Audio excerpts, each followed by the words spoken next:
মধ্যপ্রাচ্যের আকাশে আবার যুদ্ধের কালো মেঘ।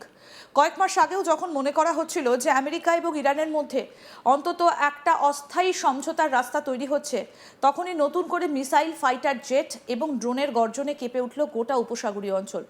পরিস্থিতি এমন জায়গায় পৌঁছয় যে আন্তর্জাতিক কূটনীতিকরা প্রকাশ্যেই আশঙ্কা করেছেন, যদি এখনই সংঘাত থামানো না যায় তাহলে মধ্যপ্রাচ্য আবার এমন এক যুদ্ধের মুখে দাঁড়াতে পারে যার প্রভাব শুধু ইরান বা আমেরিকার মধ্যে সীমাবদ্ধ থাকবে না, বরং গোটা বিশ্বের অর্থনীতি, জ্বালানি বাজার এবং আন্তর্জাতিক নিরাপত্তা ব্যবস্থাকে নাড়িয়ে দিতে পারে। সাম্প্রতিক ঘটনা প্রবাহের কেন্দ্রবিন্দুতে রয়েছেন আমেরিকান প্রেসিডেন্ট ডোনাল্ড ট্রাম্প। তার নির্দেশে আমেরিকান সেনাবাহিনী ইরানের একাধিক লক্ষ্যবস্তুতে নতুন করে হামলা চালিয়েছে।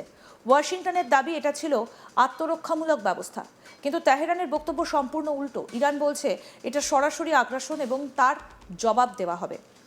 আর সেই জবাব দিতেই ইরানের ইসলামিক রেভলিউশনারি গার্ড কর্পস বা আইআরজিসি দাবি করেছে যে তারা কুয়েত, বাহরিন এবং জর্ডনে থাকা আমেরিকার ঘাঁটিগুলোকে লক্ষ্য করে হামলা চালিয়েছে। যদিও হামলার প্রকৃত ক্ষয়ক্ষতি নিয়ে বিভিন্ন পক্ষের দাবি পাল্টা দাবি রয়েছে, তবুও একটা বিষয় স্পষ্ট, সংঘাত আর শুধু হুমকির স্তরে নেই, যুদ্ধ এখন বাস্তব। সবথেকে উদ্বেগজনক ঘটনা ঘটেছে হরমুজ প্রণালীকে ঘিরে। বিশ্বের অন্যতম গুরুত্বপূর্ণ তেল পরিবহন পথ হিসেবে পরিচিত এই জলপথকে দিয়ে প্রতিদিন বিপুল পরিমাণ অপরিশোধিত তেল এবং গ্যাস বিশ্বের বিভিন্ন দেশে পৌঁছয়। ইরান ঘোষণা করেছে যে তারা হরমুজ প্রণালী বন্ধ করে দিয়েছে এবং ওই পথে চলাচলকারী জাহাজগুলোকে সতর্ক করেছে। যদিও আমেরিকার বাহিনী বলছে বাণিজ্যিক জাহাজ চলাচল পুরোপুরি বন্ধ হয়নি, তবুও আন্তর্জাতিক বাজারে আতঙ্ক ছড়িয়ে পড়েছে। এই যুদ্ধের আসল প্রশ্ন হলো ট্রাম্প কী চাইছেন। হোয়াইট হাউসের বক্তব্য, তারা ইরানকে আলোচনার টেবিলে ফিরিয়ে আনতে চায়, কিন্তু সমালোচকদের প্রশ্ন, যদি আলোচনায় লক্ষ্য হয় তাহলে তার জন্য টমাহক মিসাইল এবং বিমান হামলার প্রয়োজন পড়ছে কেন?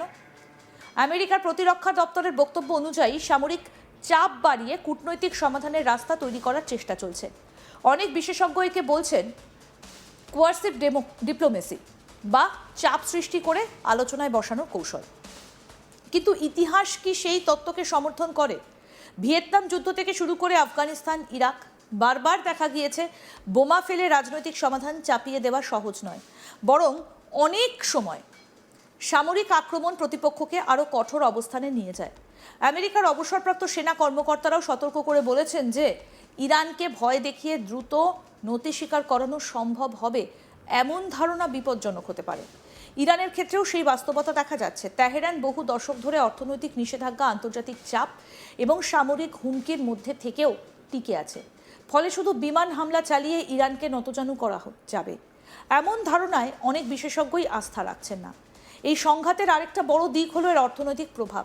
হরমুজ প্রণালীতে সামান্য অস্থিরতাও আন্তর্জাতিক তেলের বাজারে বড় ঝড় তুলতে পারে। বিশ্বের বহু দেশ, বিশেষ করে এশিয়ার বড় অর্থনীতিগুলো উপসাগরীয় তেলের ওপর নির্ভরশীল। ভারতও তার ব্যতিক্রম নয়। ফলে মধ্যপ্রাচ্যে যুদ্ধ যত বাড়বে তেলের দাম তত বাড়ার আশঙ্কা তৈরি হবে। আর তেলের দাম বাড়লে তার সরাসরি প্রভাব পড়বে পরিবহন, উৎপাদন, খাদ্যদ্রব্য এবং সাধারণ মানুষের জীবনযাত্রার খরচের ওপর। আজকের পৃথিবীতে যুদ্ধ আর শুধুমাত্র যুদ্ধক্ষেত্র সীমাবদ্ধ থাকে না। যুদ্ধের অভিঘাত পৌঁছে যায় পেট্রোল পাম্পে, বাজারে, রান্নাঘরে এবং সাধারণ মানুষের পকেটে।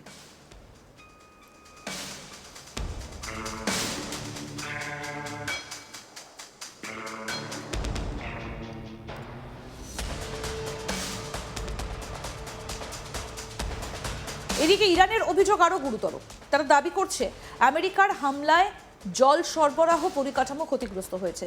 আন্তর্জাতিক মানবাধিকার আইন অনুযায়ী বেসামরিক জল সরবরাহ ব্যবস্থাকে সুরক্ষিত অবকাঠামো হিসেবে গণ্য করা হয়।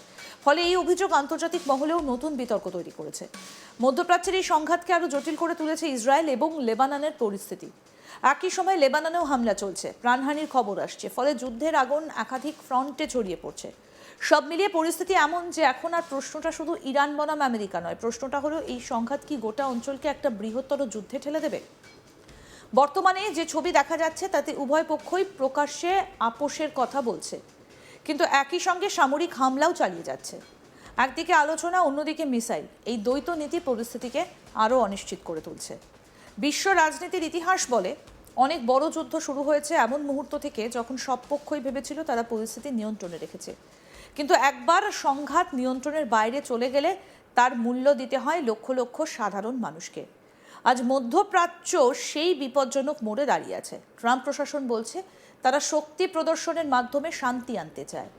ইরান বলছে তারা আত্মসমর্পণ করবে না, আর বিশ্বের বাজার, কূটনীতিক এবং সাধারণ মানুষ আতঙ্কের সঙ্গে দেখছে।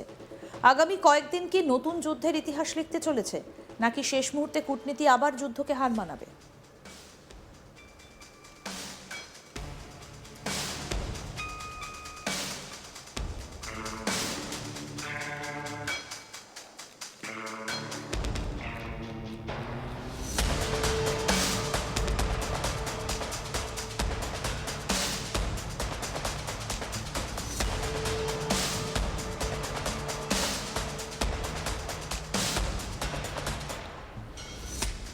মধ্যপ্রাচ্যের আকাশে আবার যুদ্ধের মেঘ একেবারে কালো করে দেখা যাচ্ছে।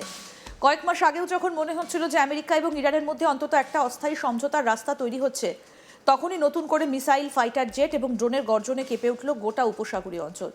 পরিস্থিতি এমন জায়গায় পৌঁছয় যে আন্তর্জাতিক কূটনীতিকরা প্রকাশ্যেই আশঙ্কা করছেন, যদি এখনই সংঘাত থামানো না যায় তাহলে মধ্যপ্রাচ্য আবার এমন এক যুদ্ধের মুখে দাঁড়াতে পারে যার প্রভাব শুধু ইরান বা আমেরিকার মধ্যে সীমাবদ্ধ থাকবে না, বরং গোটা বিশ্বের অর্থনীতি, জ্বালানি বাজার এবং আন্তর্জাতিক নিরাপত্তা ব্যবস্থাকে নাড়িয়ে দিতে পারে।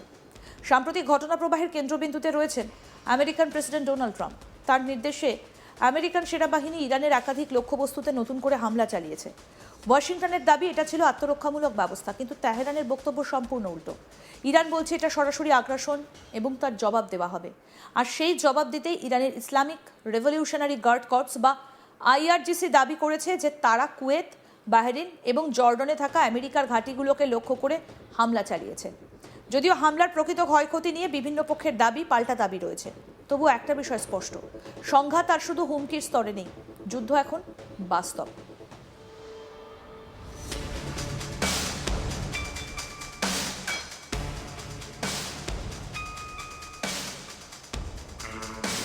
সবচেয়ে উদ্বেগজনক ঘটনা ঘটছে হরমুজ প্রণালীকে ঘিরে। বিশ্বের অন্যতম গুরুত্বপূর্ণ তেল পরিবহন পথ হিসেবে পরিচিত এই জলপথ দিয়ে প্রতিদিন বিপুল পরিমাণ অপরিশোধিত তেল এবং গ্যাস বিশ্বের বিভিন্ন দেশে পৌঁছয়। ইরান ঘোষণা করেছে যে তারা হরমুজ প্রণালী বন্ধ করে দিয়েছে এবং ওই পথে চলাচলকারী জাহাজগুলোকে সতর্ক করেছে। যদিও আমেরিকার বাহিনী বলছে বাণিজ্যিক জাহাজ চলাচল পুরোপুরি বন্ধ হয়নি, তবু আন্তর্জাতিক বাজারে আতঙ্ক ছড়িয়ে পড়েছে। এই যুদ্ধের আসল প্রশ্ন হলো ট্রাম্প কি চাইছেন। হোয়াইট হাউসের বক্তব্য তারা ইরানকে আলোচনার টেবিলে ফিরিয়ে আনতে চায়, কিন্তু সমালোচকদের প্রশ্ন, যদি আলোচনায় লক্ষ্য হয় তাহলে তার জন্য টমাহক মিসাইল এবং বিমান হামলার প্রয়োজন পড়ছে কেন? আমেরিকার প্রতিরক্ষা দপ্তরের বক্তব্য অনুযায়ী সামরিক চাপ বাড়িয়ে কূটনৈতিক সমাধানের রাস্তা তৈরি করার চেষ্টা চলছে।